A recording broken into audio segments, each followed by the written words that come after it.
So, you want to learn how to pray the way the Lord instructed us?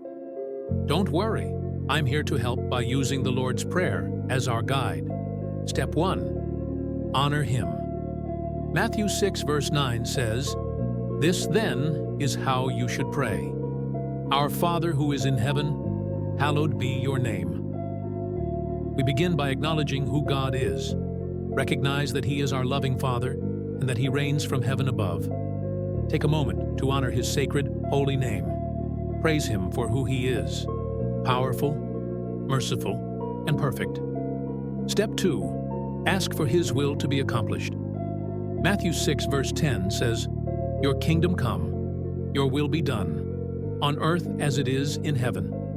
Here we surrender our desires to God's perfect plan. Instead of insisting on our way, we ask that His will be accomplished in our lives, in our families, and throughout the world.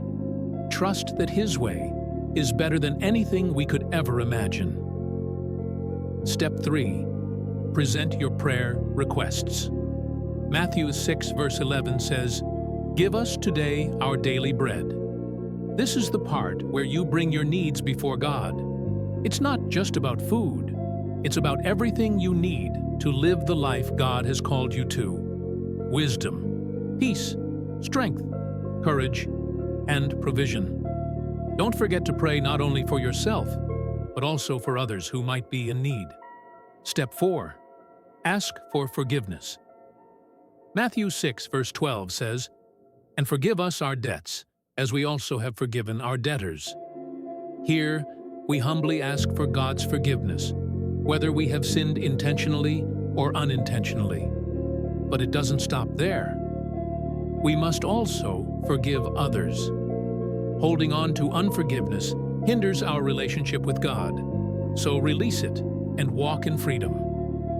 Step 5.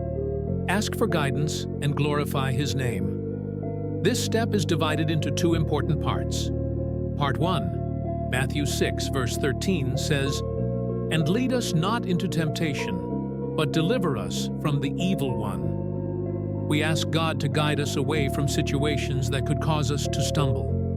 Remember, God does not tempt us, but this is a humble request for His protection and guidance through the battles of life.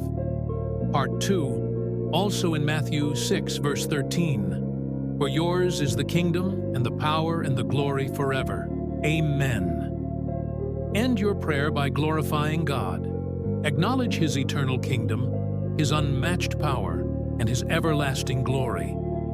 It reminds us that everything we have and everything we are belongs to Him. In conclusion, the Lord's Prayer isn't just a prayer to repeat.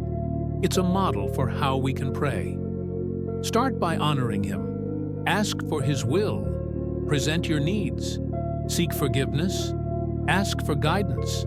And always finish by glorifying His holy name. And remember, prayer isn't just about speaking. It's also about listening to what God wants to tell you. Never forget, Jesus loves you more than you could ever imagine.